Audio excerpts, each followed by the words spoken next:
There are millions of children in the world who are struggling in school because they're stressed out and they can't focus. If they live in the industrialized countries, they may be part of the 10% of our children that we diagnose with ADHD or anxiety disorders. These kids are everywhere. They might live right next door to you, they might live with you, and maybe they are you. One of them is this little boy. He's my son. He headed off to school and he looked like this. And then, before long, he looked and he felt like this.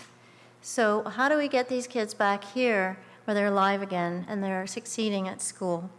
Many of these kids are above average intelligence, but they have delays or differences in the development of their prefrontal cortex. This is the part of your brain that helps with executive functioning, and it controls your anxiety, your impulses, and your attention.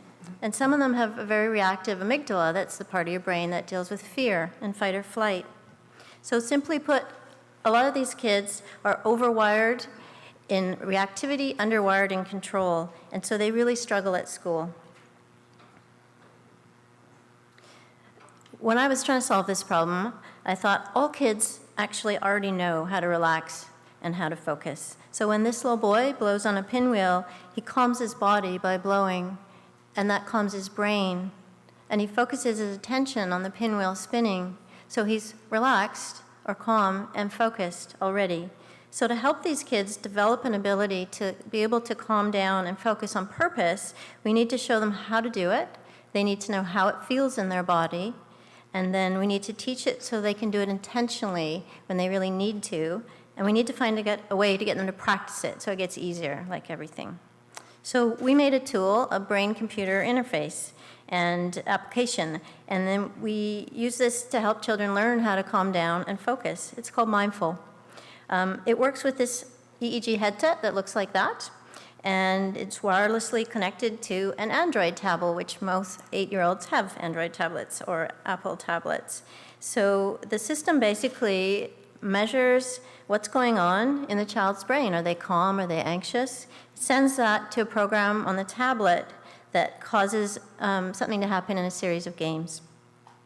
So each of these games is based on something really simple and familiar to the children, like a pinwheel. So in the pinwheel game, in Mindful, when a child blows on the pinwheel on the screen on their tablet, what happens is their brain starts to calm down. And the headset picks that up, sends it to the tablet, and the pinwheel spins. And they get reward, or they get to see what's happening in their brain. And if they start to get agitated or they lose their attention, the pinwheel stops. And so they get to hold it for a period of time. They earn tokens. Games work for certain things. Anyone who has a teenager playing video games know that if you want someone to repetitively practice something, a video game is the way to do it. So one of the really important things is that Mindful makes invisible brain processes visible. And it does this in a way that kids can learn what it feels like, and they know when they're getting it right.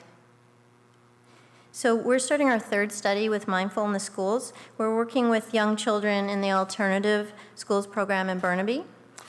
Previously, as was alluded to earlier, we did a study with children who had suffered severe trauma and lived in poverty in Nepal at a school funded by the Nepal House Society.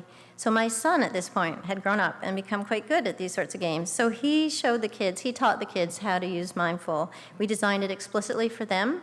He showed them how to use it.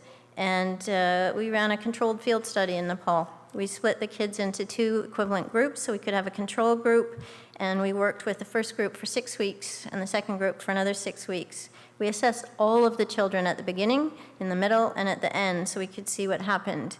We looked at many measures, but the ratings of behavior showed that kids significantly improved in their abilities to be able to calm down in a stressful situation. When they'd first come to school, when something bad had happened in their household, they paid better attention in class. And one of the really exciting findings for me was not that, although watching these little guys was pretty amazing, but was this. Sorry to put a graph up there for you, but that little thing there. That's the kids who weren't using the app. They got better.